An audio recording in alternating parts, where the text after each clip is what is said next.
Hi అండి, అందరికీ నమస్తే. ఈరోజు నేను కాసుల బ్లౌజ్ ఎలా స్టిచ్ చేసుకోవాలో మీకు చూపిస్తాను. చాలా సింపుల్గా అండి, ఎందుకంటే ఇప్పుడు ట్రెండ్ కాసుల బ్లౌజెస్ కదా.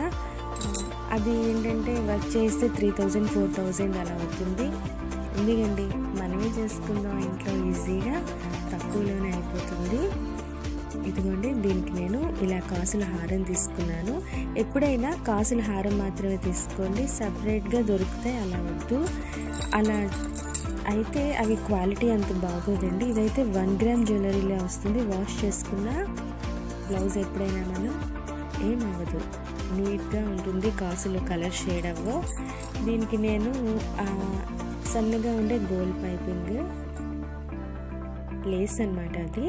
Next stone line, gold thread, ఇవన్నీ వాడి చేద్దాం అనుకుంటున్నాను. చూద్దాం ఎలా వస్తుందో. స్టార్ట్ చేసేద్దామా?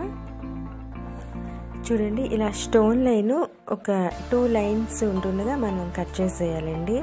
ఇది నెక్ చుట్టూ ఇలా కుట్టేసేయాలి. నేను ఇప్పుడు కుట్టి చూపిస్తాను.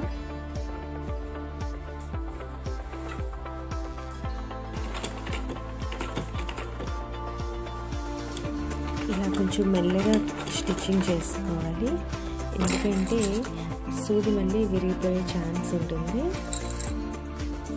ఇదిగోండి, టోటల్గా ఇలా వేసేసుకున్నాను కదా. నెక్స్ట్ ఇంకొక లైన్ లేస్ వేసుకుందాం.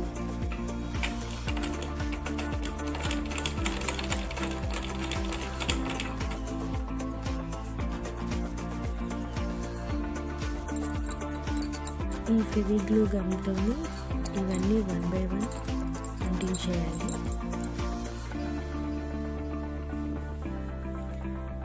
చూడండి, మనం ఎంత స్టిచ్చింగ్ చేసుకున్నా గమ్తోని ఫస్ట్ అంటించేయాలి. ఎందుకంటే మనం బ్లౌజ్ వేసుకున్నప్పుడు ఈ కాసులు అనేవి ఎత్తకుండా. చూసారా, మొత్తం కాసులు అన్నీ గమ్తో అంటించేసాక ఇక్కడ ఒక స్టోన్, ఇక్కడ ఒక స్టోన్ అంటించాను. ఇలా కాసుకి పూసేమో ఇలా కుట్టాను అనమాట. అది కూడా ఎలా కుట్టానో చూపిస్తా. చూడండి, కాసుకి ఇక్కడ ఒక లైన్గా ఉంటుంది, అక్కడ మనం ఇలా పూసి కుట్టాలి. అప్పుడు స్ట్రాంగ్గా ఉంటుంది. కానీ పూసకి వెనక ముడి వేయాలండి, లేదంటే జడ తగిలి ఇది ఊడిపోవచ్చు. అందుకని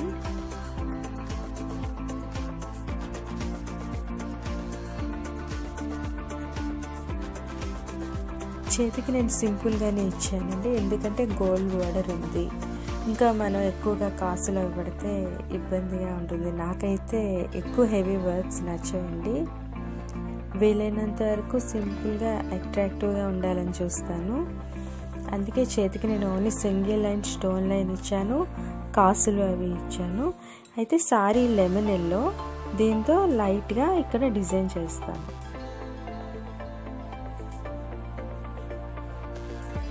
చూడండి, ఇక్కడ ఒక లైన్, ఇక్కడ ఒక లైన్. గొలుసు కుట్టులాగే వస్తుంది, కానీ బిగ్ సైజు కుట్టాలి. కంప్లీట్ అయిపోయిందండి.